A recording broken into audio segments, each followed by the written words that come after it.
ಬಂಧುಗಳೇ ನಮಸ್ಕಾರ, ಹೇಗಿದ್ರೆ ನೀವೆಲ್ಲರೂ? ನಾನು ಸುಬ್ರಹ್ಮಣ್ಯ ಎಸ್ ಹಂಡಿಗೆ. ಬಂಧುಗಳೇ, ಸದ್ಯ ಮಧ್ಯಪ್ರಾಚ್ಯ ಭಾಗದಲ್ಲಿ ಅಂದ್ರೆ ಮಿಡಲ್ ಈಸ್ಟ್ ನಲ್ಲಿ ಯುದ್ಧ ನಡೀತಾ ಇದೆ.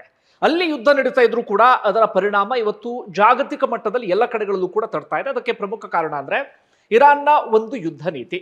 ಅವರು ಹರ್ಮುಜ್ ಜಲಸಂಧಿಯನ್ನ ಬಂದ್ ಮಾಡಿದ್ರು. ಮತ್ತೊಂದು ಕಡೆಯಿಂದ ಇರಾನ್ ಮಿಡಲ್ ಈಸ್ಟ್ ಕಂಟ್ರೀಸ್ ನಲ್ಲಿ ಅಥವಾ ಗಲ್ಫ್ ರಾಷ್ಟ್ರಗಳಲ್ಲಿ ಇದ್ದಂತಹ ತೈಲ ಸಂಸ್ಕರಣಾ ಘಟಕಗಳ ಮೇಲೆ ದಾಳಿ ಮಾಡ್ತು. ಅದೇ ರೀತಿಯಾಗಿ ಇಸ್ರೇಲ್ ಇರಾನ್ ನಲ್ಲಿ ಇದ್ದಂತ ತೈಲ ಸಂಸ್ಕರಣಾ ಘಟಕಗಳ ಮೇಲೆ ದಾಳಿ ಮಾಡ್ತು. ಒಟ್ಟಾರೆಯಾಗಿ ಹರ್ಮುಜ್ ಜಲಸಂಧಿ ಬಂದಾದ ಕಾರಣಕ್ಕಾಗಿ, ತೈಲ ಸಂಸ್ಕರಣಾ ಘಟಕಗಳ ಮೇಲೆ ದಾಳಿ ಆದಂತ ಕಾರಣಕ್ಕಾಗಿ ಇದೀಗ ತೈಲ ಪೂರೈಕೆ ಸರಿಯಾದ ರೀತಿಯಲ್ಲಿ ಆಗ್ತಾ ಇಲ್ಲ. ಹೀಗಾಗಿ ಇಡೀ ಜಗತ್ತಿನಲ್ಲಿ ತೈಲ ತಲ್ಲಣ ಸೃಷ್ಟಿಯಾಗಿ ಬಿಟ್ಟಿದೆ. ನಮ್ಮ ದೇಶದ ವಿಚಾರಕ್ಕೆ ಬರೋದಾದ್ರೆ ನಿಮ್ಮೆಲ್ಲರಿಗೂ ಕೂಡ ಗೊತ್ತಿರುವ ಹಾಗೆ ನಮ್ಮಲ್ಲಿ ಸದ್ಯ LPG ಗ್ಯಾಸ್ಗೆ ಸಮಸ್ಯೆ ಆಗಿದೆ. ಅದು ಒಪ್ಪಿಕೊಳ್ಳಲೇಬೇಕಾಗಿರುವಂತಹ ಸಂಗತಿ. ನೀವು ಅದಕ್ಕೆ ಸಂಬಂಧಪಟ್ಟಂತ ದೃಶ್ಯವನ್ನ ಗಮನಿಸ್ತಾ ಇರ್ತೀರಿ. ಜನ ಕ್ಯೂ ನಿಂತಹ ಒಂದಷ್ಟು ದೃಶ್ಯಗಳನ್ನ, ಇನ್ನೊಂದಷ್ಟು ಹೋಟೆಲ್ಗಳಲ್ಲಿ ಸೌದಿಯಲ್ಲಿ ಅಡುಗೆ ಮಾಡುವಂತ ಪರಿಸ್ಥಿತಿ ನಿರ್ಮಾಣ ಆಗಿದ್ದು, ಹೋಟೆಲ್ ಮಾಲೀಕರು ಗ್ಯಾಸ್ ಇಲ್ಲ ಅಂತ ಹೇಳಿ ಪರಿತಪಿಸ್ತಾ ಇದ್ದಂತ ಸಂಗತಿ, ಸಾಕಷ್ಟು ಹೋಟೆಲ್ಗಳಲ್ಲಿ ಅಡುಗೆ ಮಾಡದೆ ಹೋಟೆಲ್ಗಳನ್ನೇ ಬಂದ್ ಮಾಡಿದಂತಹ ಸಂಗತಿ, ಇದೆಲ್ಲವನ್ನೂ ಕೂಡ ಗಮನಿಸ್ತಾ ಇದ್ರೆ ನಿಧಾನಕ್ಕೆ ಆ ಪರಿಸ್ಥಿತಿ ಸರಿಯಾಗುವಂತ ಒಂದಷ್ಟು ಲಕ್ಷಣಗಳು ಕಾಣಿಸ್ತಾ ಇದೆ. ಯಾಕಂದ್ರೆ ದಿನದಿಂದ ದಿನಕ್ಕೆ ಸಿಲಿಂಡರ್ ಪೂರೈಕೆ ಇದೀಗ ಸ್ವಲ್ಪ ಮಟ್ಟಿಗೆ ಜಾಸ್ತಿ ಆಗ್ತಾ ಇದೆ. ಯಾಕಂದ್ರೆ ಹರ್ಮುಜ್ ಜಲಸಂಧಿಯಲ್ಲಿ ಸಿಕ್ಕಾಕೊಂಡಿದ್ದಂತ ಒಂದಷ್ಟು ಹಡಗುಗಳು ನಮ್ಮಲ್ಲಿಗೆ ಬರ್ತಾ ಇದ್ದಾವೆ. ಈಗ ಬೇರೆ ಬೇರೆ ಆಲ್ಟರ್ನೇಟಿವ್ ದೇಶಗಳ ಕಡೆಗೂ ಕೂಡ ಕಣ್ಣನ್ನ ಹಾಯಿಸಲಾಗ್ತಾ ಇದೆ. ಹೀಗಾಗಿ ಸಮಸ್ಯೆ ಬಗೆಹರಿಯುವಂತ ಲಕ್ಷಣಗಳು ಇದೆ. ನೋಡೋಣ ಎಲ್ಲಿವರೆಗೆ ಹೋಗಿ ತಲುಪುತ್ತೆ ಅಂತ ಹೇಳಿ. ಇನ್ನು ಪೆಟ್ರೋಲ್ ಡೀಸೆಲ್ ವಿಚಾರಕ್ಕೆ ನಾವು ಬರೋದಾದ್ರೆ, ಸದ್ಯ ಏನಾಗಿದೆ ಅಂದ್ರೆ ಸಾಕಷ್ಟು ಪೆಟ್ರೋಲ್ ಬಂಕ್ಗಳಲ್ಲಿ ಜನ ಕ್ಯೂ ನಿಲ್ತಾ ಇದ್ದಾರೆ ಪೆಟ್ರೋಲ್ ಅನ್ನ ತುಂಬಿಸಿಕೊಳ್ಳೋದಕ್ಕೆ, ಫುಲ್ ಟ್ಯಾಂಕ್ ಮಾಡೋದಕ್ಕೆ. ಒಂದಷ್ಟು ಜನ ದೊಡ್ಡ ದೊಡ್ಡದ ಬಾಟಲ್ಗಳು ಅಥವಾ ಟ್ಯಾಂಕ್ ರೀತಿ ಅಂತದೆಲ್ಲವನ್ನು ಕೂಡ ತಂದು ತುಂಬಿಸ್ಕೊಂಡು ಹೋಗ್ತಾ ಇದ್ದಾರೆ. ಅಂತ ದೃಶ್ಯಗಳೆಲ್ಲವೂ ಕೂಡ ವೈರಲ್ ಆಗ್ತಾ ಇದೆ, ನೀವೆಲ್ಲರೂ ಕೂಡ ಗಮನಿಸ್ತಾ ಇರಬಹುದು. ಸದ್ಯಕ್ಕೆ ಕೇಂದ್ರ ಸರ್ಕಾರ ಹೇಳ್ತಾ ಇರೋದು ಪೆಟ್ರೋಲ್ ಡೀಸೆಲ್ ಅಂತಹ ಸಮಸ್ಯೆ ಏನು ಇಲ್ಲ, ನಿಮಗೆ ಸಿಗತ್ತೆ ಆರಾಮಾಗಿರಿ ಎನ್ನುವ ರೀತಿಯಲ್ಲಿ. ನನ್ನ ವೈಯಕ್ತಿಕ ಅನುಭವನ ನಾನು ಹೇಳೋದಾದ್ರೆ, ನಿನ್ನೆ ನಾನು ಬೆಂಗಳೂರಿನ ಮೈಸೂರು ರೋಡ್ ಇದೆಯಲ್ಲ, ಆ ಮೈಸೂರು ರೋಡ್ನ ಒಂದು 3-4 ಪೆಟ್ರೋಲ್ ಬಂಕ್ಗೆ ಹೋದೆ. ಅಲ್ಲಿ ಪೆಟ್ರೋಲ್ ಸಿಗ್ಲಿಲ್ಲ. ಅವ್ರು ಹೇಳಿದ್ರು ಇಲ್ಲ, ನಮ್ಮ ಹತ್ರ ಪೆಟ್ರೋಲ್ ಸರಿಯಾದ ರೀತಿಯಲ್ಲಿ ನಮಗೆ ಪೂರೈಕೆ ಆಗ್ತಿಲ್ಲ ಅಂತ ಹೇಳಿ. ಕೊನೆಗೆ ಯಾವುದೋ ಒಂದು ಪೆಟ್ರೋಲ್ ಬಂಕ್ ಹೋದೆ, ಅಲ್ಲಿ ಪೆಟ್ರೋಲ್ ಸಿಕ್ತು. ಆದ್ರೆ ಅವ್ರು ಹೇಳಿದಂತ ವಿಚಾರ ಅಂದ್ರೆ, ನಾಳೆಯಿಂದ ನಾವು ಕೂಡ ಪೆಟ್ರೋಲ್ ಕೊಡೋದಕ್ಕೆ ಸಾಧ್ಯ ಆಗೋದಿಲ್ಲ, ಸಾಧ್ಯ ಆದ್ರೆ ನೀವೇ ಇವತ್ತು ಫುಲ್ ಟ್ಯಾಂಕ್ ಅನ್ನ ಮಾಡ್ಕೊಡಿ ಅಂತ ಹೇಳಿ ನನಗೆ ಸಲಹೆಯನ್ನ ಕೊಟ್ಟರು. ನಾನು ಕೂಡ ಫುಲ್ ಟ್ಯಾಂಕ್ ಅನ್ನ ಮಾಡ್ಕೊಂಡೆ, ಯಾಕೆ ಮುಂದೆ ಸಮಸ್ಯೆ ಆಗೋದು ಎನ್ನುವಂತ ರೀತಿಯಲ್ಲಿ. ಅಂದ್ರೆ ನಾನು ಕಂಡಿದ್ದು ಈ ರೀತಿಯಾಗಿ ಒಬ್ಬೊಬ್ಬರಿಗೆ ಒಂದೊಂದು ರೀತಿಯಲ್ಲಿ ಅನುಭವ ಆಗ್ತಾ ಇರಬಹುದು. ನಿಮಗೆ ಪೆಟ್ರೋಲ್ ವಿಚಾರದಲ್ಲಿ ಏನು ಅನುಭವ ಆಯ್ತು, ಹೋದ ತಕ್ಷಣ ಪೆಟ್ರೋಲ್ ಸಿಗ್ತಾ ಸಿಗ್ಲಿಲ್ವಾ ಏನು ಅನ್ನೋದನ್ನ ಕಮೆಂಟ್ ಬಾಕ್ಸ್ ಅಲ್ಲಿ ಮೆನ್ಷನ್ ಮಾಡಿ, ಒಂದಷ್ಟು ಜನ ಗೊತ್ತಾಗ್ಲಿ ಗ್ರೌಂಡ್ ರಿಯಾಲಿಟಿ ಏನು ಅನ್ನೋದು. ಓಕೆ, ಪೆಟ್ರೋಲ್ ಡೀಸೆಲ್ ವಿಚಾರದಲ್ಲಿ ಇಂಥದ್ದೊಂದು ಪರಿಸ್ಥಿತಿ ಇದೆ. ಆದ್ರೆ ಕೇಂದ್ರ ಸರ್ಕಾರ ಮತ್ತೆ ಮತ್ತೆ ಹೇಳ್ತಾ ಇರೋದು ಪೆಟ್ರೋಲ್ ಡೀಸೆಲ್ಗೆ ಸಮಸ್ಯೆ ಇಲ್ಲ, ನೀವ್ಯಾರು ಕೂಡ ಪ್ಯಾನಿಕ್ಗೆ ಒಳಗಾಗಬೇಡಿ ಎನ್ನುವಂತ ರೀತಿಯಲ್ಲಿ. ಜೊತೆಗೆ ಆತಂಕ ಯಾಕೆ ಅಂದ್ರೆ, ಪ್ರಧಾನಿ ನರೇಂದ್ರ ಮೋದಿ ಇತ್ತೀಚೆಗೊಂದು ಸ್ಟೇಟ್ಮೆಂಟ್ ಅನ್ನು ಕೊಟ್ಟಿದ್ರು. ಏನಂತ? ದೇಶದಲ್ಲಿ ಕೋವಿಡ್ ನಂತಹ ಪರಿಸ್ಥಿತಿ ನಿರ್ಮಾಣ ಆಗಬಹುದು ಅಂತ. ಕೋವಿಡ್ ನಂತಹ ಪರಿಸ್ಥಿತಿ ಅಂದ್ರೆ ಲಾಕ್ಡೌನ್. ಹೀಗಾಗಿ ಒಂದು ಚರ್ಚೆ ಶುರುವಾಗಿತ್ತು, ಏನಾದ್ರು ಲಾಕ್ಡೌನ್ ಆಗಿಬಿಡುತ್ತಾ ಅಂದ್ರೆ ಲಾಕ್ಡೌನ್ ಅಂದ್ರೆ ಯಾವ ರೀತಿಯಾಗಿ ಅಂದ್ರೆ, ಪೆಟ್ರೋಲ್ ಡೀಸೆಲ್ ಸಿಕ್ಕಿಲ್ಲ ಅಂತ ಇಟ್ಕೊಳ್ಳಿ.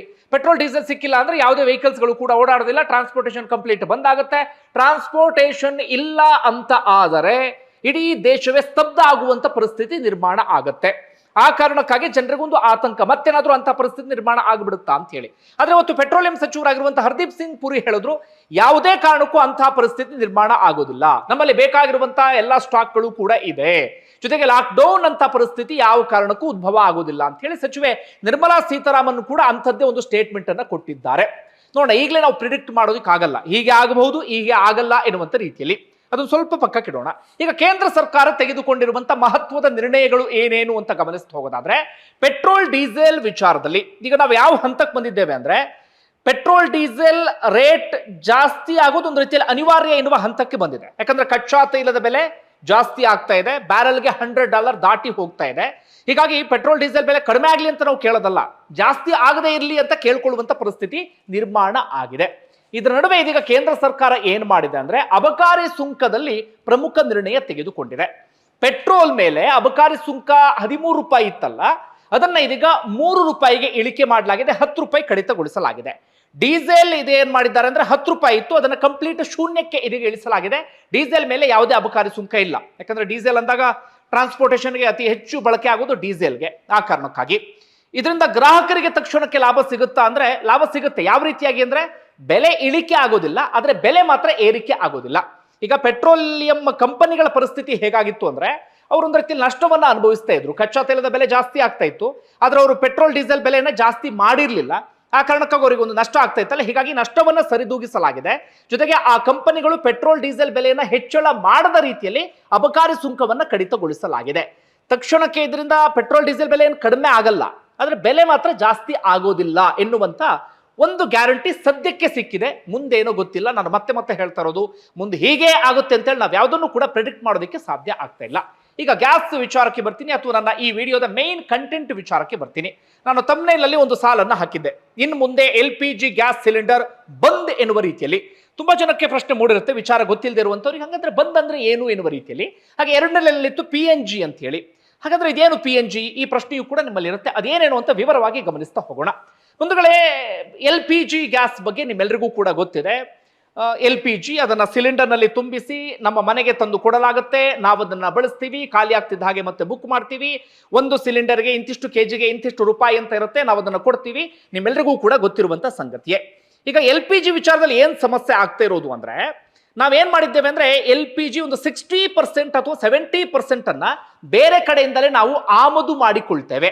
ಇನ್ನುಳಿದಿದ್ದನ್ನ ನಮ್ಮ ದೇಶದಲ್ಲೇ ನಾವು ಸಂಸ್ಕರಣೆ ಮಾಡಿ ಉತ್ಪಾದನೆಯನ್ನ ಮಾಡಿಕೊಳ್ತೇವೆ, ಅಥವಾ ನಾವು ಸಂಸ್ಕರಣೆಯನ್ನ ಮಾಡಿ ನಾವು ಬೇಕಾಗಿದ್ದರೆ ನಾವೇ ಇದು ಮಾಡ್ಕೊಳ್ತೇವೆ. ಉಳಿದೆಲ್ಲವನ್ನು ಕೂಡ ಬೇರೆ ಕಡೆಯಿಂದ ತರಿಸ್ಕೊಳ್ತೇವೆ. ತರಿಸ್ಕೊಂಡಾಗ ಏನ್ ಸಮಸ್ಯೆ ಅಂದ್ರೆ, ಅದರಲ್ಲಿ ಬಹುತೇಕ ನಾವು ಡಿಪೆಂಡ್ ಆಗಿರೋದು ಈ ಗಲ್ಫ್ ಕಂಟ್ರೀಸ್ ಅಥವಾ ಮಿಡಲ್ ಈಸ್ಟ್ ಕಂಟ್ರೀಸ್ ಅಂತ ಏನು ಕರಿತೀವಿ ಆ ರಾಷ್ಟ್ರಗಳ ಮೇಲೆ. ಉದಾಹರಣೆಗೆ ಇರಾಕು, ಕತಾರು, ಕುವೈತು, ಇಂತಹ ರಾಷ್ಟ್ರಗಳಿಂದಲೇ ನಾವು ಹೆಚ್ಚಾಗಿ LPG ಯನ್ನು ತರಿಸಿಕೊಳ್ತೇವೆ. ಈಗೇನು ಸಮಸ್ಯೆ ಆಗಿದೆ ನಿಮ್ಮೆಲ್ಲರಿಗೂ ಕೂಡ ಬಹಳ ಚೆನ್ನಾಗಿ ಗೊತ್ತಿದೆ. ಅಲ್ಲಿ ಹರ್ಮುಜ್ ಜಲಸಂಧಿಯನ್ನ ಬಂದ್ ಮಾಡಲಾಗಿದೆ. ಆ ಕಾರಣಕ್ಕಾಗಿ ನಮಗೀಗ LPG ಸಮಸ್ಯೆ ಆಗ್ತಾ ಇದೆ. ಒಂದು ವೇಳೆ ಏನಾಗುತ್ತೆ ಅಂದ್ರೆ, ತುಂಬಾ ಸಂದರ್ಭದಲ್ಲಿ ಯಾವುದಾದ್ರೂ ಒಂದು ಕಷ್ಟದ ಪರಿಸ್ಥಿತಿ ಬಂದಾಗ ಒಂದು ಬದಲಾವಣೆ ಸಹಜವಾಗಿ ಆಗುತ್ತೆ. ಹಿಂದೆ ಕರೋನಾ, ಲಾಕ್ಡೌನ್ ಅದು ಸಾಕಷ್ಟು ಬದಲಾವಣೆಯನ್ನು ನಮ್ಮ ದೇಶದಲ್ಲಿ ತಂತು. ನಾವು ಕೂಡ ಒಂದಷ್ಟು ವಿಚಾರದಲ್ಲಿ ಬದಲಾವಣೆ ಆಗಲೇಬೇಕಾದಂಥ ಪರಿಸ್ಥಿತಿ ಆಯಿತು. ಈಗಲೂ ಕೂಡ ಹೆಚ್ಚು ಕಡಿಮೆ ಅದೇ ರೀತಿಯಾದಂಥ ಪರಿಸ್ಥಿತಿ ಇದೆ. ಹೀಗಾಗಿ ನಾವು ಈಗ ಅನಿವಾರ್ಯವಾಗಿ ಬದಲಾಗುವಂಥ ಪರಿಸ್ಥಿತಿ ಎದುರಾಗಿದೆ. ಯಾವ ರೀತಿ ಅಂದ್ರೆ, LPG ಇಂದ PNG ಕಡೆಗೆ ನಾವು ಬದಲಾಗುವಂಥ ಪರಿಸ್ಥಿತಿ. ಈಗ PNG ಅಂದ್ರೆ ಏನು ಅಂತ ಹೇಳ್ತಾ ಹೋಗ್ತೀನಿ. LPG ಬಗ್ಗೆ ನಿಮ್ಮೆಲ್ಲರಿಗೂ ಕೂಡ ಬಹಳ ಚೆನ್ನಾಗಿ ಗೊತ್ತಿದೆ, ಅದನ್ನ ವಿವರಿಸುವಂತ ಅಗತ್ಯ ಇಲ್ಲ. PNG ಬಗ್ಗೆ ತುಂಬಾ ಜನ ಗೊತ್ತಿಲ್ಲದೆ ಇರಬಹುದು, ಆ ಕಾರಣಕ್ಕಾಗಿ ನಾನು ಅದನ್ನ ವಿವರಿಸ್ತಾ ಹೋಗ್ತೇನೆ. PNG ಅಂದ್ರೆ ಪೈಪ್ ನ್ಯಾಚುರಲ್ ಗ್ಯಾಸ್ ಅಥವಾ ಕೊಳವೆ ನೈಸರ್ಗಿಕ ಅನಿಲ. ಅಂದ್ರೆ ಕೊಳವೆ ಮೂಲಕ ಬರುವಂತ ಅನಿಲವನ್ನ ನಾವು PNG ಅಂತ ಹೇಳಿ ಕರಿತೀವಿ. ಯಾಕೆ PNG ಕಡೆಗೆ ಪ್ರೋತ್ಸಾಹವನ್ನ ಕೊಡಲಾಗ್ತಿದೆ ಅಂದ್ರೆ, PNG ಯನ್ನ ನಮ್ಮ ದೇಶದಲ್ಲೇ ಅತಿ ಹೆಚ್ಚು ನಾವು ಉತ್ಪಾದನೆಯನ್ನ ಮಾಡ್ತೀವಿ. ಹೆಚ್ಚು ನಾವು ಬೇರೆ ದೇಶಗಳ ಮೇಲೆ ಡಿಪೆಂಡ್ ಆಗಿಲ್ಲ, ನಮ್ಮ ದೇಶದಲ್ಲೇ ಅದು ಸಿಗತ್ತೆ. ಆ ಕಾರಣಕ್ಕಾಗಿ ಈಗ PNG ಕಡೆಗೆ ಹೆಚ್ಚು ಗಮನವನ್ನ ಹರಿಸಲಾಗ್ತಾ ಇದೆ. ನಾನು ವಿವರಿಸ್ತಾ ಹೋಗ್ತೀನಿ PNG ಅಂದ್ರೆ ಏನು ಎತ್ತ ಅನ್ನೋದ. ಈಗ ಕೇಂದ್ರ ಸರ್ಕಾರದ ನಿರ್ಣಯ ಏನು ಈ ವಿಚಾರದಲ್ಲಿ ಅನ್ನೋದನ್ನ ಮೊದಲಿಗೆ ಹೇಳೋಣ. ಈಗ ಕೇಂದ್ರ ಸರ್ಕಾರ ಹೇಳ್ತಾ ಇದೆ, ಎಲ್ಲೆಲ್ಲಿ ಅಥವಾ ಯಾವ್ಯಾವ ಏರಿಯಾದಲ್ಲಿ PNG ಸಂಪರ್ಕ ಇದೆಯೋ, ಉದಾಹರಣೆಗೆ ನಾನೀಗ ಕೆಂಗೇರಿ ಭಾಗದಲ್ಲಿ ಇದ್ದೇನೆ ಅಂತ ಇಟ್ಕೊಳ್ಳಿ. ನಾನು ಇರುವಂತ ಏರಿಯಾದಲ್ಲಿ ಈ ಗೇಲ್ ಗ್ಯಾಸ್ ಅಂತ ಒಂದು ಕಂಪನಿ ಇದೆ. ಆ ಕಂಪನಿಯವರಿಗೆ ಅದನ್ನು ವಹಿಸಲಾಗಿದೆ ಬೆಂಗಳೂರಿನ ವಿಚಾರದಲ್ಲಿ. ಆ ಕಂಪನಿಯವರು ಏನಾದರೂ ಈ PNG ಕೊಳವೆಯನ್ನ ಅಥವಾ ಈ PNG ಪೈಪ್ ಅನ್ನ ನಮ್ಮ ಏರಿಯಾದಲ್ಲಿ ಹಾಕಿದ್ರೆ, ನಮ್ಮ ಮನೆ ಸಮೀಪ ಅಥವಾ ನಮ್ಮ ಏರಿಯಾದಲ್ಲಿ ಆ ಕೊಳವೆ ಏನಾದರೂ ಬಂದಿದ್ರೆ, ನಾನು ಸಂಪರ್ಕವನ್ನ ಪಡಿಬಹುದಾದಂತ ರೀತಿಯಲ್ಲಿ ಇತ್ತು ಅಂತ ಆದರೆ ನಾನು ಆ ಸಂಪರ್ಕವನ್ನ ಪಡೆದುಕೊಳ್ಳುವುದು ಕಡ್ಡಾಯ. ಇಲ್ಲಿಯವರೆಗೆ ಕಡ್ಡಾಯ ಇರಲಿಲ್ಲ, ನಮ್ಮ ವಿವೇಚನೆಗೆ ಬಿಟ್ಟಂತ ವಿಚಾರ ಆಗಿತ್ತು, ಅಥವಾ ರಾಜ್ಯ ಸರ್ಕಾರದ ವಿವೇಚನೆಗೆ ಬಿಟ್ಟಂತ ವಿಚಾರ ಆಗಿತ್ತು. ಇಲ್ಲಿವರೆಗೆ ತೀರಾ ಪ್ರೋತ್ಸಾಹವನ್ನ ಕೊಡ್ತಾ ಇರಲಿಲ್ಲ. ಆದ್ರೆ ಈಗ ನಾವು ಯಾವ ರೀತಿಯಾಗಿ ಬದಲಾಗ್ತಿದ್ದೀವಿ ಅಥವಾ ಬದಲಾವಣೆ ಅನಿವಾರ್ಯ ಆಗಿದೆ ಅಂತಂದ್ರೆ, ಆ PNG ಸಂಪರ್ಕವನ್ನ ಕಡ್ಡಾಯಗೊಳಿಸಲಾಗಿದೆ. ಈಗ ಕೇಂದ್ರ ಸರ್ಕಾರದ ಮಾರ್ಗಸೂಚಿ ಅಥವಾ ಕೇಂದ್ರ ಸರ್ಕಾರ ಏನು ಹೇಳ್ತಾ ಇದೆ ಅಂತಂದ್ರೆ, ನನಗೆ ಆ PNG ಯನ್ನ ಪಡೆಯುವಂತ ಅವಕಾಶ ಇತ್ತು ಅಂತಾದ್ರೆ, ನಾನು ಆಗ್ಲಿಂದ ಹೇಳ್ತೇನೆ, ನಮ್ಮ ಏರಿಯಾದಲ್ಲಿ ಆ ಪೈಪ್ ಏನಾದ್ರೂ ಹೋಗಿತ್ತು ಅಂತಾದ್ರೆ ನೀವೀಗಲೇ ಚೆಕ್ ಮಾಡಿ. ನಿಮ್ಮ ಏರಿಯಾದಲ್ಲಿ ಏನಾದ್ರೂ PNG ಯೆಲ್ಲೋ ಕಲರ್ ಒಂದು ಪೈಪ್ ಬಂದಿರುತ್ತೆ, ಗೇಲ್ ಗ್ಯಾಸ್ ಅಂತ ಹೇಳೋದ್ರ ಮೇಲೆ ಬರ್ದಿರ್ತಾರೆ. ಆ ರೀತಿ ಏನಾದ್ರೂ ಕೊಳವೆ ಹೋಗಿತ್ತು ಅಂತಾದ್ರೆ ಅಥವಾ ಪೈಪ್ ಏನಾದ್ರೂ ಹೋಗಿತ್ತು ಅಂತಾದ್ರೆ ನಿಮ್ಮ ಮನೆ ಸಮೀಪದಲ್ಲಿ, ನೀವು ಅದರ ಸಂಪರ್ಕವನ್ನ ಕಡ್ಡಾಯವಾಗಿ ಪಡಿಲೇಬೇಕಾಗತ್ತೆ. ಪಡಿಲಿಲ್ಲ ಅಂದ್ರೆ ಏನು, 90 ದಿನದ ಒಳಗಾಗಿ ನಿಮಗೆ LPG ಗ್ಯಾಸ್ ಏನು ಬರ್ತಾ ಇದೆ ಅದನ್ನ ಬಂದ್ ಮಾಡಲಾಗುತ್ತೆ. ತುಂಬಾ ಗಂಭೀರವಾದಂತ ವಿಚಾರ, ಇದನ್ನ ಸೀರಿಯಸ್ ಆಗಿ ತೆಗೆದುಕೊಳ್ಳಿ.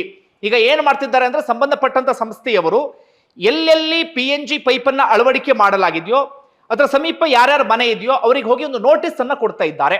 ನೋಡಿ, ನೀವು ಈ ರೀತಿಯಾಗಿ PNG ಸಂಪರ್ಕವನ್ನ ಪಡೀರಿ, ಇಲ್ಲ ಅಂತಂದ್ರೆ ನಾವು LPG ಗ್ಯಾಸ್ ಅನ್ನ ಬಂದ್ ಮಾಡ್ತೀವಿ ಅಂತ ಹೇಳಿ ಆ ನೋಟಿಸ್ ಅನ್ನ ಕೊಟ್ಟು 90 ದಿನದ ಒಳಗಾಗಿ ನೀವು PNG ಸಂಪರ್ಕವನ್ನ ಪಡಿಲೇಬೇಕಾಗತ್ತೆ. ಯಾರಿಗಾದ್ರೂ ಈ ಮಾಹಿತಿ ಗೊತ್ತಿಲ್ಲ ಅಂತಾದ್ರೆ ಅವ್ರಿಗೆ ದಯವಿಟ್ಟು ಶೇರ್ ಮಾಡಿ, ಯಾಕಂದ್ರೆ ಬಹಳ ಇಂಪಾರ್ಟೆಂಟ್ ಆಗಿರುವಂತ ವಿಚಾರ. ಒಂದು ಸಂಗತಿ ಆಯ್ತಾ. ಮತ್ತೊಂದು, ನೀವು ಯಾವುದೋ ಒಂದು ಅಪಾರ್ಟ್ಮೆಂಟ್, ಒಂದು ದೊಡ್ಡ ಸಮುಚ್ಚಯದಲ್ಲಿ ಇದ್ದೀರಿ ಅಂತ ಇಟ್ಕೊಳ್ಳಿ. ಆ ಅಪಾರ್ಟ್ಮೆಂಟ್ ಒಳಗಡೆ ಅಂದ್ರೆ ನೀವೇ ಆ ಅಪಾರ್ಟ್ಮೆಂಟ್ ಇದ್ರ ಓನರ್ ಅಂತ ಇಟ್ಕೊಳ್ಳಿ, ಆ ಕಂಪ್ಲೀಟ್ ಇದ್ರ ಓನರ್ ಅಂತ ಇಟ್ಕೊಳ್ಳಿ. ನೀವು ಆ PNG ಸಂಪರ್ಕ ಇದೆಯಲ್ಲ, ಅದು ನಿಮ್ಮ ಅಪಾರ್ಟ್ಮೆಂಟ್ ಒಳಗಡೆ ಬರೋದನ್ನ ನೀವು ತಡೆಯೋದಿಕ್ಕೆ ಸಾಧ್ಯವೇ ಇಲ್ಲ. ನೀವು ಅವರಿಗೆ ಅನುಮತಿಯನ್ನ ಕೊಡಲೇಬೇಕಾಗತ್ತೆ. ಹೀಗಾಗಿ ಅವರು ನಿಮ್ಮ ಅಪಾರ್ಟ್ಮೆಂಟ್ನ ಒಳಗಡೆ ಅವರು ಸಂಪರ್ಕವನ್ನ ನೀಡಲೇಬೇಕಾಗತ್ತೆ. ಇನ್ನೊಂದು ವಿಚಾರದಲ್ಲಿ ನಿಮಗೆ ವಿನಾಯಿತಿಯನ್ನು ಕೊಡಲಾಗಿದೆ. ಅಪ್ಪಿತಪ್ಪಿ ನಿಮ್ಮ ಬಿಲ್ಡಿಂಗ್ಗೆ ಆ ಪೈಪನ್ನು ಅಳವಡಿಸೋಕೆ ಸಾಧ್ಯವೇ ಇಲ್ಲ ಅಂತ ಇಟ್ಕೊಳ್ಳಿ, ಯಾವುದ್ಯಾವುದೋ ಕಾರಣಕ್ಕಾಗಿ. ತುಂಬಾ ಕಿರಿದಾಗಿರುವಂತ ಓಣಿಯ ಒಳಗಡೆ ನೀವಿದ್ದೀರಿ, ತುಂಬಾ ಕಿರಿದಾದಂತ ರಸ್ತೆಯ ಒಳಗಡೆ ನೀವಿದ್ದೀರಿ, ಅಥವಾ ನಿಮ್ಮ ಬಿಲ್ಡಿಂಗ್ ತುಂಬಾ ಹಳೆಯದು, ಈಗ ಏನಾದ್ರೂ ಅದ್ರ ಪೈಪ್ ಕೀಪ್ ಹೊಡೆಯಕ್ಕೆ ಹೋಗಿ ಮೊಳೆಗಳೇ ಹೊಡೆದ್ರು ನಿಮ್ಮ ಬಿಲ್ಡಿಂಗ್ ಏನಾದ್ರೂ ಸಮಸ್ಯೆ ಆಗಬಹುದು ಎನ್ನುವಂತ ಪರಿಸ್ಥಿತಿ ಇದ್ರೆ ಸಂಬಂಧಪಟ್ಟಂತ ಸಂಸ್ಥೆಯ ಮೂಲಕ ನೀವು NOC ಯನ್ನ ಪಡೆಯಬಹುದಾಗಿದೆ. ಆ NOC ಪಡೆದ್ರು ಅಂತಾದ್ರೆ ನೀವು PNG ಯನ್ನ ಪಡೆಯುವಂತ ಅವಶ್ಯಕತೆ ಇಲ್ಲ. ಯಾರ್ಯಾರಿಗೆ ಇದು ಕಡ್ಡಾಯ ಅಂದ್ರೆ ಮತ್ತೆ ಒತ್ತಿ ಹೇಳ್ತಾ ಇದ್ದೀನಿ, ಸಾಕಷ್ಟು ಹಳ್ಳಿಗಳಲ್ಲಿ ಈಗ ಸಂಪರ್ಕ ಇಲ್ಲ. ಬೆಂಗಳೂರು ಅಂತ ಬಂದ್ರೆ ಒಂದು 3 ಲಕ್ಷ ಮನೆಗಳಿಗೆ ಈಗ PNG ಸಂಪರ್ಕ ಸಿಕ್ಕಿದೆ. ಇನ್ನು ಅದನ್ನು ಜಾಸ್ತಿ ಮಾಡ್ತಾ ಇದ್ದಾರೆ. ಈಗಂತೂ ಅದನ್ನು ತುಂಬಾ ಬಹಳ ವೇಗವಾಗಿ ಸಂಪರ್ಕವನ್ನು ಕೊಡುವಂತ ಪ್ರಯತ್ನ ಅಂತದೆಲ್ಲವೂ ಕೂಡ ಆಗ್ತಾ ಇದೆ. ಬೆಂಗಳೂರಿನ ಬಹುತೇಕ ಏರಿಯಾಗಳಿಗೆ ಈಗಾಗಲೇ PNG ಬಂದಿದೆ. ಈಗ ಆ PNG ನಿಮ್ಮ ಭಾಗದಲ್ಲಿ ಹೋಗಿದ್ರೆ ಮಾತ್ರ ನೀವು ಅದರ ಸಂಪರ್ಕವನ್ನು ಪಡಿಬೇಕು. ನಿಮ್ಮ ಭಾಗದಲ್ಲಿ ಅದರ ಕನೆಕ್ಷನ್ ಇಲ್ಲ ಅಂತಂದ್ರೆ ನೀವು ಅದನ್ನು ಹೆಂಗ್ ಪಡೆಯೋದಕ್ಕೆ ಸಾಧ್ಯ ಆಗುತ್ತೆ? ಇದು ಈಗ ಬಂದಿರುವಂತ ನಿಯಮ. ಇದನ್ನು ಸ್ವಲ್ಪ ನೀವೆಲ್ಲರೂ ಕೂಡ ತಲೆ ಇಟ್ಕೊಳ್ಳಿ, ಸ್ವಲ್ಪ ಗಂಭೀರವಾಗಿ ಆ ವಿಚಾರವನ್ನು ತೆಗೆದುಕೊಳ್ಳಿ. ಹಾಗಾದ್ರೆ ನೀವು ಸಂಪರ್ಕವನ್ನು ಪಡೆಯೋದು ಹೇಗೆ? ನೀವು ಗೇಲ್ ಗ್ಯಾಸ್ನ ವೆಬ್ಸೈಟ್ಗೆ ಭೇಟಿ ಕೊಟ್ಟು ಅಲ್ಲೂ ಕೂಡ ಅಪ್ಲೈ ಮಾಡಬಹುದು. ಅಥವಾ ಗೇಲ್ ಗ್ಯಾಸ್ನ ಸ್ಥಳೀಯ ಕಚೇರಿ ನಿಮ್ಮ ಏರಿಯಾಗಳಲ್ಲಿ ಇರುತ್ತೆ, ಅದು ಎಲ್ಲಿ ಅಂತೇಳಿ ನೀವು ಗೂಗಲ್ ಅಲ್ಲಿ ಸರ್ಚ್ ಮಾಡಿ ಅಲ್ಲಿಗೆ ಹೋಗಿ ಅವ್ರ ಹತ್ರ ಹೋದ್ರೆ ಅವ್ರು ನಿಮಗೆ ಆಫ್ಲೈನ್ ಮೂಲಕವೇ ಸಂಪರ್ಕದ ವ್ಯವಸ್ಥೆಯನ್ನ ಮಾಡ್ತಾರೆ. ಎರಡನೇ ವಿಚಾರ. ಮತ್ತೊಂದು, ನಿಮ್ಮ ಗೇಲ್ ಗ್ಯಾಸ್ಗೆ ಸಂಬಂಧಪಟ್ಟಂತೆ ಏಜೆಂಟ್ರುಗಳು ನಿಮ್ಮ ಏರಿಯಾದಲ್ಲಿ ಓಡಾಡ್ತಿರ್ತಾರೆ, ನಿಮ್ಮ ಮನೆಗೂ ಆಗಾಗ ಭೇಟಿ ಕೊಡ್ತಿರ್ತಾರೆ, ಅವರ ಮೂಲಕವೂ ಕೂಡ ನೀವು ಆ ಸಂಪರ್ಕವನ್ನ ಪಡೆಯಬಹುದು. ಇದು ಅರ್ಥ ಆಯ್ತು ಅನ್ಕೊಳ್ತೀನಿ. ಈಗ LPG ಮತ್ತು PNGಗೆ ಏನು ವ್ಯತ್ಯಾಸ, PNG ಹೇಗೆ ನಿಮ್ಮ ಮನೆಯನ್ನ ರೀಚ್ ಆಗುತ್ತೆ ಅದನ್ನು ನೋಡ್ತಾ ಹೋಗೋಣ. ಬಂಧುಗಳೇ, ಇದರ ಉತ್ಪಾದನೆ ಹೇಗೆ ಅಂತ ನೋಡೋಣ. LPG ನಿಮ್ಮೆಲ್ಲರಿಗೂ ಕೂಡ ಗೊತ್ತಿದೆ, ಪೆಟ್ರೋಲಿಯಂ ಉತ್ಪನ್ನಗಳನ್ನ ಸಂಸ್ಕರಿಸಿದ ಬಳಿಕ ನಿಮಗೆ LPG ಸಿಗುತ್ತೆ. LPGಯನ್ನ ನೇರವಾಗಿ ಭೂಮಿಯಿಂದ ತೆಗೆಯೋದಕ್ಕೆ ಸಾಧ್ಯ ಆಗೋದಿಲ್ಲ. ಪೆಟ್ರೋಲಿಯಂ ಉತ್ಪನ್ನ ಒಟ್ಟಾರೆಯಾಗಿ ಏನು ಬರುತ್ತೆ ಅದನ್ನ ಸಂಸ್ಕರಿಸಿದಾಗ ನಿಮಗೆ LPG ಸಿಗುತ್ತೆ. PNGಯ ವಿಶೇಷತೆ ಏನಪ್ಪಾ ಅಂದ್ರೆ ನಿಮಗೆ ನೇರವಾಗಿ ಭೂಮಿಯಿಂದ ಸಿಗುತ್ತೆ. ಅದು ನೈಸರ್ಗಿಕವಾದಂತ ಅನಿಲ, ಮೀಥೇನ್ ಏನಿದೆ ಅದು ಆ ಅನಿಲ ಅದು ನಿಮಗೆ ಭೂಮಿಯಿಂದ ಅದನ್ನು ನೇರವಾಗಿ ತೆಗೆದು ಅದನ್ನ ಇದು ಮಾಡಬಹುದು. ಆ ರೀತಿಯಾದಂತ ಅನಿಲ ಇದು LPG ಮತ್ತೆ PNGಗೆ ಇರುವಂತ ಪ್ರಮುಖ ವ್ಯತ್ಯಾಸ. ನಿಮಗೆ LPGಯನ್ನ ಸಿಲಿಂಡರ್ ಒಳಗೆ ತುಂಬಿ 14 kgನೋ ಇಂತಿಷ್ಟು kgನೋ ಅಂತ ಹೇಳಿ ಮನೆಗೆ ತೆಗೆದುಕೊಂಡು ಬಂದು ಕೊಡ್ತಾರಲ್ಲ, ಅದನ್ನ ಸಿಲಿಂಡರ್ ತುಂಬಬೇಕು, ಅದಾದ ಬಳಿಕ ಮನೆಗೆ ತಂದು ಕೊಡ್ಬೇಕಲ್ಲ. PNG ವಿಚಾರದಲ್ಲಿ ಹಾಗಲ್ಲ. PNGಯನ್ನ ಒಂದು ಕಡೆಯಲ್ಲಿ ಸ್ಟೋರ್ ಮಾಡ್ತಾರೆ, ಅದಾದ ಬಳಿಕ ಈ ಪೈಪ್ಲೈನ್ ಸಂಪರ್ಕದ ಮೂಲಕ ಅಥವಾ ಕೊಳವೆಯ ಸಂಪರ್ಕದ ಮೂಲಕ ಅದು ನೇರವಾಗಿ ಪೈಪ್ ಮೂಲಕ ನೇರವಾಗಿ ನಿಮ್ಮ ಮನೆಗೆ ಬಂದು ತಲುಪಿ ಬಿಡುತ್ತೆ. ಅಲ್ಲಿ ನೀವು ಆನು ಆಫು ಆ ರೀತಿಯಾಗಿ ಮಾಡಿಕೊಳ್ಳಬಹುದು. ಅಂದ್ರೆ ನೇರವಾಗಿ ಪೈಪ್ ಮೂಲಕ ನಿಮ್ಮ ಮನೆಗೆ ಬಂದ್ಬಿಡುತ್ತೆ. ಇಲ್ಲಿ ಸಿಲಿಂಡ್ರು ಮತ್ತೊಂದು ಮಗದೊಂದು ಯಾವುದೂ ಇಲ್ಲ, ಆರಾಮಾಗಿ ಪೈಪಲ್ಲಿ ಯಾವಾಗಲೂ ಗ್ಯಾಸ್ ಬರ್ತಾನೆ ಇರುತ್ತೆ. ಬೇಕಾ ಬಿಟ್ಕೊಳ್ಳಿ, ಬೇಡವಾ ಬಿಡದೆ ಇದ್ರೆ ಆಯ್ತು. ಇನ್ನೊಂದು ವ್ಯತ್ಯಾಸ ಏನು ಅಂದ್ರೆ, ನೀವು LPGಯನ್ನ ತೆಗೆದುಕೊಳ್ಳುವ ಸಂದರ್ಭದಲ್ಲಿ 14 kgಗೆ ಇಂತಿಷ್ಟು ರೂಪಾಯಿ ಅಂತ ಇರುತ್ತೆ. ನೀವು ಅದನ್ನ ತೆಗೆದುಕೊಳ್ಳುವ ಸಂದರ್ಭದಲ್ಲಿ ಇಂತಿಷ್ಟು ಅಂತ ಹೇಳಿ ಹಣವನ್ನ ಕಟ್ಟಬೇಕಾಗತ್ತೆ. ಆದ್ರೆ PNG ವಿಚಾರದಲ್ಲಿ ಹೇಗೆ ಅಂದ್ರೆ, ನಿಮ್ಮ ಮನೆ ಬಳಿ ಒಂದು ಮೀಟರ್ನ ಅಳವಡಿಸ್ತಾರೆ. ಈಗ ವಾಟರ್ ಬಿಲ್ ಕಟ್ತಿರಲ್ಲ ಅಥವಾ ಕರೆಂಟ್ ಬಿಲ್ಲಿಗೆ ವಾಟರ್ ಬಿಲ್ಲಿಗೆ ಒಂದು ಮೀಟರ್ ಇರುತ್ತಲ್ಲ, ಅದೇ ರೀತಿಯಾಗಿ PNGಗೂ ಕೂಡ ಒಂದು ಮೀಟರ್ ಅಂತ ಹೇಳಿ ಇರುತ್ತೆ. ಆ ಮೀಟರ್ನಲ್ಲಿ ನೀವು ಎಷ್ಟು ಬಳಸಿದ್ದೀರಿ ಅಂತೇಳಿ ನೀಟಾಗಿ ಅದರಲ್ಲಿ ಮೆನ್ಷನ್ ಆಗಿರುತ್ತೆ. ನೀವು ಎಷ್ಟು ಬಳಕೆ ಮಾಡಿದ್ದೀರೋ ಅಷ್ಟೇ ಹಣವನ್ನ ಅಲ್ಲಿ ಕೊಡಬೇಕಾಗತ್ತೆ. ಆದ್ರೆ PNG ಸಂಪರ್ಕವನ್ನ ಪಡೆಯುವ ಸಂದರ್ಭದಲ್ಲಿ ಇಂತಿಷ್ಟು ಅಂತೇಳಿ ಡೆಪಾಸಿಟ್ ಅಥವಾ ಠೇವಣಿ ಮೊತ್ತವನ್ನ ಮಾತ್ರ ಕಟ್ಟಬೇಕಾಗತ್ತೆ. ಅದೊಂದು ಸ್ವಲ್ಪ ಏನೋ ಜಾಸ್ತಿ ಇದೆ. ಅದ್ರ ಆಚೆಗೆ ನಿಮಗೆ LPGಗೆ ಹೋಲಿಕೆಯನ್ನ ಮಾಡ್ಕೊಂಡ್ರೆ ಇದು ತುಂಬಾನೇ ಕಡಿಮೆ ಖರ್ಚಲ್ಲಿ ಆಗುತ್ತೆ. ಒಂದು ಡಿಫ್ರೆನ್ಸ್ ಏನಪ್ಪಾ ಅಂದ್ರೆ, LPGಯಲ್ಲಿ ಶಾಖ ಜಾಸ್ತಿ, ಅಂದ್ರೆ ಆ ಬೆಂಕಿಯ ತೀವ್ರತೆ ಜಾಸ್ತಿ, PNGಯಲ್ಲಿ ಸ್ವಲ್ಪ ಮಟ್ಟಿಗೆ ಕಡಿಮೆ. ನೀವು ಒಂದು ಉದಾಹರಣೆ ತೆಗೆದುಕೊಳ್ಳೋದಾದ್ರೆ, ಈಗ ಯಾವುದೊಂದು ನೀರು LPGಯಲ್ಲಿ ನಿಮಗೆ 5 ನಿಮಿಷಕ್ಕೆ ಆಯ್ತು ಅಂತ ಇಟ್ಕೊಳ್ಳಿ, PNG ಅಂತ ಬಂದಾಗ ಅದೊಂದು 7 ರಿಂದ 8 ನಿಮಿಷವನ್ನ ತೆಗೆದುಕೊಳ್ಳಬಹುದು. ಅಂಥ ವ್ಯತ್ಯಾಸ ಏನೂ ಕೂಡ ಇಲ್ಲ. ಇನ್ನು ಸೇಫ್ಟಿ ವಿಚಾರಕ್ಕೆ ನಾವು ಬರೋದಾದ್ರೆ, ತುಂಬಾ ಜನಕ್ಕೆ ಪ್ರಶ್ನೆ ಇರುತ್ತೆ, ಅಯ್ಯೋ ಪೈಪಲ್ಲಿ ಬರ್ತಾ ಇರುತ್ತೆ ಯಾವಾಗಲೂ ಗ್ಯಾಸು, ಏನಾದರೂ ಆಗ್ಬಿಟ್ರೆ ಏನು ಕತೆ, ಲೀಕೇಜ್ ಆಗ್ಬಿಟ್ರೆ ಹೇಗೆ? ನಮ್ಮ ದೇಶದಲ್ಲಿ ಯಾವುದೂ ಕೂಡ ಕರೆಕ್ಟ್ ಆಗಿರೋದಿಲ್ಲ, ರಸ್ತೆಯಲ್ಲೆಲ್ಲೋ ಪೈಪ್ ಬಂದಿರುತ್ತೆ, ಅಲ್ಲೇನಾದ್ರೂ ಡ್ಯಾಮೇಜ್ ಆಗಿ ಇದಾಗ್ಬಿಟ್ರೆ ಹೇಗೆ? ಆ ರೀತಿ ಪ್ರಶ್ನೆ ಇರುತ್ತಲ್ಲ. LPG ಆದ್ರೆ ನಿಮಗೆ ಏನಾಗ್ಬಿಡುತ್ತೆ ಅಂದ್ರೆ, ಅದು ತಕ್ಷಣವೇ ಅದ್ರ ಪರಿಣಾಮ ನಿಮ್ಮೆಲ್ಲರಿಗೂ ಕೂಡ ಬಹಳ ಚೆನ್ನಾಗಿ ಗೊತ್ತಿದೆ. ಅದೇ PNG ಅಂತ ಬಂದಾಗ ಏನಾಗ್ಬಿಡುತ್ತೆ, ನಿಮಗೆ ಅದು ಗಾಳಿಯಲ್ಲಿ ಸ್ಪ್ರೆಡ್ ಆಗುತ್ತೆ ಆರಾಮಾಗಿ PNG. ಹೀಗಾಗಿ PNG LPGಗೆ ಹೋಲಿಕೆಯನ್ನ ಮಾಡಿಕೊಂಡ್ರೆ ತುಂಬಾ ಸೇಫ್. ಅದು ಅಪ್ಪಿತಪ್ಪಿ ಲೀಕೇಜ್ ಆದ್ರೂ ಕೂಡ ಹೆಚ್ಚಿನ ಸಮಸ್ಯೆ ಆಗೋದಿಲ್ಲ, ಅಥವಾ ಹೆಚ್ಚು ಆತಂಕಕಾರಿ ಎನ್ನುವ ಸ್ಥಿತಿಯಲ್ಲಿಲ್ಲ, ಅಥವಾ ಏನೋ ಸ್ಫೋಟ ಆಗಿಬಿಡುತ್ತೆ ಎನ್ನುವಂತ ಸ್ಥಿತಿಯಲ್ಲಿ ಇಲ್ಲ. ಹೀಗಾಗಿ LPGಗೆ ಹೋಲಿಕೆಯನ್ನ ಮಾಡಿಕೊಂಡ್ರೆ PNG ತುಂಬಾ ಸೇಫ್ಟಿ. ಈಗ PNG ಯಾವ ಹಂತದಲ್ಲಿ ಇದೆ ನಮ್ಮ ದೇಶದಲ್ಲಿ ಅಂತ ನಾವು ನೋಡ್ತಾ ಹೋಗೋದಾದ್ರೆ, ಈಗ ಒಂದಷ್ಟು ರಾಜ್ಯಗಳಲ್ಲಿ ತುಂಬಾ ಸಕ್ಸಸ್ ಆಗಿದೆ. ದೆಹಲಿ, ಮಹಾರಾಷ್ಟ್ರ, ಗುಜರಾತ್ ಇಂಥ ರಾಜ್ಯಗಳಲ್ಲಿ ಸಾಕಷ್ಟು ಮನೆಗಳಿಗೆ ಅದರ ಸಂಪರ್ಕ ಬಂದಾಗಿದೆ. ನಮ್ಮ ಕರ್ನಾಟಕ ಅಂತ ಬಂದಾಗ ನಮ್ಮಲ್ಲಿ ಈಗಾಗಲೇ ಒಂದಷ್ಟು ಸಿಟಿಗಳಿಗೆ ಈಗಾಗಲೇ ತಲುಪ್ತಾ ಇದೆ, ಹಂತ ಹಂತವಾಗಿ ತಲುಪ್ತಾ ಇದೆ. ನಿಮ್ಮಲ್ಲಿ ಸಾಕಷ್ಟು ಮಂದಿ ಈಗಾಗಲೇ PNG ಬಳಕೆ ಕೂಡ ಮಾಡ್ತಿರ್ಬೋದು. ಯಾರಾದ್ರೂ ಬಳಕೆಯನ್ನ ಮಾಡ್ತಾ ಇದ್ರೆ ಕಮೆಂಟ್ ಬಾಕ್ಸ್ ಅಲ್ಲಿ ಮೆನ್ಷನ್ ಮಾಡಿ ನಿಮ್ಮ ಅನುಭವ ಹೇಗಿದೆ ಎನ್ನುವಂತ ರೀತಿಯಲ್ಲಿ.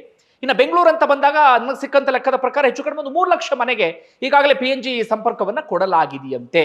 ಇದು LPG ಮತ್ತೆ PNGಗೆ ಇರುವಂತ ಒಂದಷ್ಟು ವ್ಯತ್ಯಾಸ ಅಥವಾ PNGಗೆ ಸಂಬಂಧಪಟ್ಟ ಹಾಗೆ ಸದ್ಯಕ್ಕೆ ಆಗ್ತಾ ಇರುವಂತಹ ಬೆಳವಣಿಗೆ. ನಿಮಗಿದು ನೀಟಾಗಿ ಅರ್ಥ ಆಯಿತು ಅಂತ ನಾನು ಅಂದ್ಕೊಳ್ತೇನೆ. ಒಂದಂದ್ರೆ 24x7 ನಿಮಗೆ ಇದು ಪೂರೈಕೆ ಆಗ್ತಾ ಇರುತ್ತೆ. ಬೇಕಾದಂತ ಸಂದರ್ಭದಲ್ಲಿ ಬಳಸಬಹುದು. ಅದು ಬೇಡ ಅಂತ ಆದಾಗ ನೀವು ಆರಾಮಾಗಿ ಆಫ್ ಅನ್ನ ಮಾಡಿ ಇಡಬಹುದು. ಗೇಲ್ ಗ್ಯಾಸ್ನವರು ಅದರ ಇದನ್ನು ಮಾಡ್ತಾ ಇದ್ದಾರೆ ಬೆಂಗಳೂರಿನಲ್ಲಿ. ಬೇರೆ ಬೇರೆ ಕಡೆಗಳಲ್ಲಿ ಬೇರೆ ಬೇರೆ ಕಂಪನಿಗೆ ಇದೀಗ ಕೊಡಲಾಗಿದೆ. ಒಟ್ಟಾರೆಯಾಗಿ ಒಂದೊಂದು ಸಂದರ್ಭ ಬದಲಾವಣೆ ಅನಿವಾರ್ಯ ಆಗುತ್ತೆ. ಈಗ ಅಂತಹ ಬದಲಾವಣೆಗೆ ನಾವೆಲ್ಲರೂ ಕೂಡ ಒಗ್ಗಿಕೊಳ್ಳಲೇಬೇಕಾಗಿದೆ. ಒಂದು ಕಡೆ ನಿಮ್ಗೆ ಏನಿಸ್ತದೆ ಕಮೆಂಟ್ ಬಾಕ್ಸ್ ಅಲ್ಲಿ ಮೆನ್ಷನ್ ಮಾಡಿ. ಧನ್ಯವಾದ.